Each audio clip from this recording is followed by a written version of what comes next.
Mirror, mirror on the wall, who is the fairest of them all? This is going to be our introduction to the whole concept of self-esteem. As a counseling psychologist who spends a lot of time in personal retreating and assisting people to understand and clarify who they are, I find that two areas frequently come to the forefront of difficulties and concerns and issues for people. One is the area of relationships, and the other is self-esteem, how I choose to see myself. Those parts that I tend to focus upon, tend to see as valuable, positive, and healthy. Those that I tend to see as being unhealthy, being negative, or harmful. A verse from Proverbs tells us, "As he thinketh in his heart, so is he." Not as I am, not as you are, but as you and I thinketh in our hearts, so are we. That's a powerful message because it goes to the very core of what self-esteem is. It is not who we are necessarily that determines how we feel and how we behave, but as we think we are, as we feel in our heart we are, and as we think and feel that way, that is the way we turn out to be.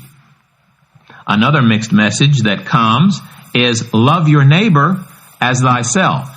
So often there is the tendency in our society to focus on that part of the message which says love your neighbor. But this is coupled with as thyself. And sometimes we're encouraged to love others more than we love ourselves. And that makes it difficult to really give love to another. I come from the school that says you can't give it away until you got it to give. And that is the cornerstone of how can I love you if I don't have any love for me? I don't see it as being an either-or concept. I see that in order for me to care about you, I have to care about me.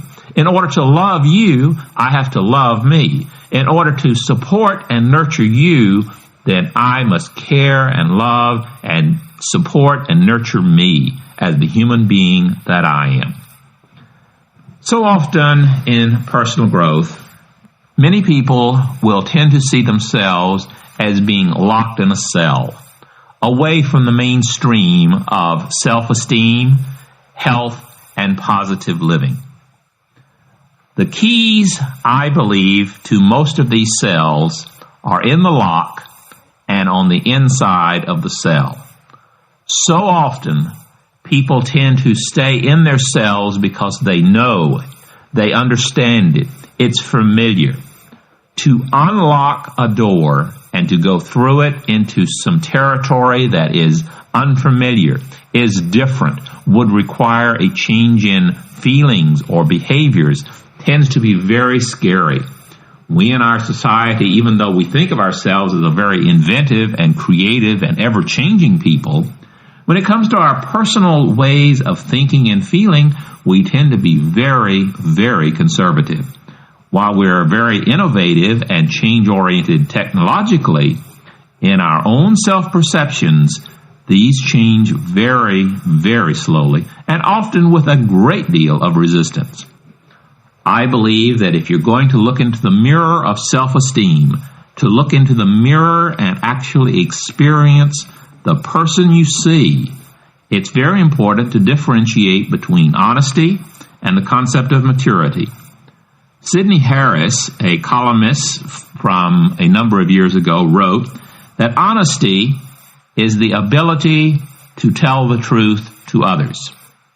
Maturity is the ability to tell truth to yourself. And in the area of personal growth, maturity is essential. That's why we constantly stress that personal growth, personal retreating, is a process for basically healthy people. The people who have the curiosity to learn about themselves, but also have the maturity to tell the truth to themselves. Now, honesty is important and is an exciting variable in developing relationships with other people. but maturity is absolutely essential in being able to relate to oneself. To clarify and to expand upon this just a little bit more, I'd like to share with you a couple of thoughts that came from a book that affected me about 20 years ago, and I have found that I refer to it over and over again. And I'd like to share a couple of thoughts from it with you. It's entitled The Facade, and the author is Jim Cole. Mr. Cole writes, "In life, I soon find out what I am expected to be. I am not expected to be as I am, so I build a facade. When I expose myself, I sometimes get hurt. So I learn to hold my facade up most of the time. The more I build a facade, the less others really know me, and of course the less I really know myself." He continues, "Soon I must use most of my energy to hold this facade up. And even though the facade hurts me, I know it is to protect me from you. I rarely let people know that the facade is also to protect me from knowing myself." That's where maturity starts. That, to me, is where we go back to the definition of maturity, the ability to be truthful with oneself. I rarely let myself know that this facade, this barrier, this network of emotional and physical defenses that I shelter myself with to keep myself from being vulnerable and open to hurt is basically to protect me from knowing myself. And when I have the maturity to recognize that, then I have the potential for developing personal growth. Mr. Cole continues, "Many times I fool myself and believe that the facade is real. And there are a lot of people nowadays who really do believe that all of this protection stuff, all of these barriers, all of these games that they play with other people are real. And that's the real them, not something that's used to protect them." He says, "Sometimes I feel better if I can point to the holes in others' facades. Sometimes when I have a hole in my facade, I yell to everyone, 'There is no hole. There's nothing wrong with me. How in the world could I have a problem?' They really believe that they know themselves, and they believe that their defenses are really them. They've not been able to tell the difference between the body and the clothing. They assume that somehow they have become one." Cole continues, "When I realize a hole has developed, I must patch it. Sometimes I try to get a patch by making holes in someone else's facade. And you see this all the time. If I'm hurt, then let's not focus on my hurt. Let me go ahead and focus on someone else's shortcomings, someone else's fallacies, someone else's hurts. Let me focus on them rather than focusing on myself. When I love someone's facade, I help him build his facade," Cole continues. "I help him build his facade to please me." He says, "If I find I am loved without a facade, then I can really see myself and grow. But so often, most of us give subtle messages, sometimes not so subtle, but oftentimes messages saying, 'I want you this way. I want you to have these characteristics. I want you to behave this way. I want you to feel this way.' And most of the time, it better be fairly compatible with the way I am behaving." Cole says, "To help someone lay down his or her facade, I must first lay down my own. If I am going through the process to be able to love you as my neighbor, then I must be able to love myself. If I'm going to help you grow, to help you experience, then I must be able to love myself. I must lay down my own facade. I can't tell someone it's safe to lay down his facade. I must show him." It's not something that you can intellectually conceptualize. It's something that you must experience, something that actually is at the feeling, the gut level. I know that it's hard for me to hold up my facade if you don't have one. It is sometimes easy for me to see your facade, but not my own. And that's where, whenever we talk about personal retreating, one of the necessities of not only having maturity to be honest with yourself, but hopefully interacting and honesty to tell the truth to others so they can help me really see who I am. And then I can make the decisions whether I wish to change or whether I wish to grow. This is a book called The Facade by Jim Cole, and it basically comes to a question that John Powell asked in his book, Why Am I Afraid to Tell You Who I Am? According to Powell, the answer comes out as, if I tell you who I am and you don't like it, that's all I've got. For example, I'm wearing a blue jacket this evening. If, however, you come in and say, I don't like blue, then I can go home and put on a brown jacket. I can go home and put on a black jacket, a red jacket, a white jacket, and any number of other colors till I find the color of my jacket that you like. But what if I am showing you me, the part underneath the jacket, the part that is special, unique to me, James Huey, and you say, I don't like that. That's all I've got. Once you get away from the facade, the barriers, the externals, and I really share me, that's all I have. So I tend to be very, very careful on those people that I let in to see me. And as I become cautious, I tend to think that there's something worth hiding. And the more that I hide it, the less clear it is to me. So if I want to find out who James Huey is, I really have to almost go through the process of exposing and uncovering who I am underneath all of this elaborate defenses that keeps me from getting hurt. In order to become a healthy and positive person with a positive self-image, I believe that each of us has three components that go into this image. One is a sense of belonging to someone or something.